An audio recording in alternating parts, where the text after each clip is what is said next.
Hello students, अब हम लोग जो टॉपिक पढ़ने जा रहे हैं उसका नाम है the nation and 60 years on.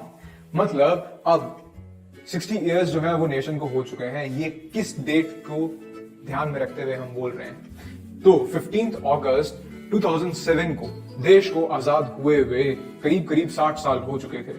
अब देश की जो तरक्की थी वो तो सभी ने उस टाइम पर देखी, लेकिन ऐसा नहीं है कि देश जो है वो आगे नहीं बढ़ रहा था, क्योंकि बहुत सी कंट्रीज ऐसी थी जो कि अपने आप को डेवलप्ड समझती थी और उन्होंने इंडिया के लिए लिखा था या बोला था कि इंडिया जो है इंडिपेंडेंस के बाद शायद ही सरवाइव कर पाए और हो भी सकता है कि शायद वो कई टुकड़ों में बढ़ जाए। लेकिन इतने डाइवर्स कल्चर के बावजूद इंडिया जो है आज भी यूनाइटेड है।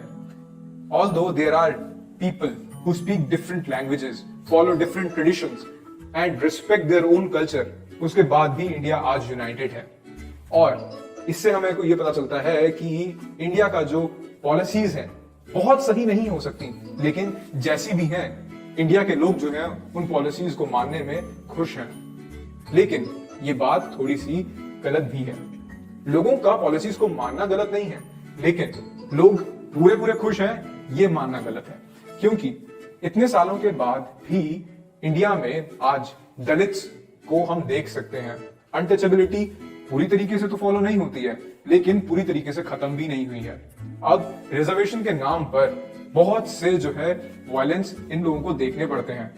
अब सिर्फ इतना ही नहीं, कुछ ऐसे हाई कास्ट के लोग हैं, हाई क्लास के लोग हैं जो लोग इन लोगों को सही तरीके से ट्रीट नहीं करते। इसके बाद यदि हम और आगे चलें तो विद टाइम रिच और पुअर का जो गैप था वो बहुत ही ज्यादा बढ़ गया है।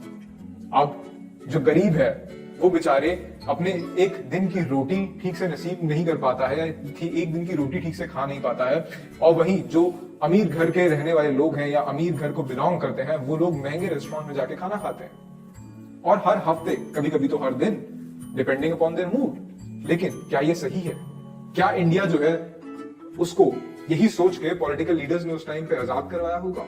पता नहीं। लेकिन जब बात हम कॉन्स्टिट्यूशन की करते हैं तो कुछ लाइन को मैं कोट करना चाहूंगा।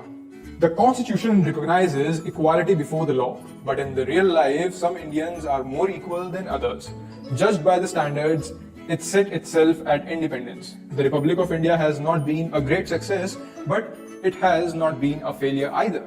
All right. इस लाइन को कोट करने के बाद मैं और ज्यादा नहीं कहूंगा और चैप्टर को यही एंड करता हूं। Thank you.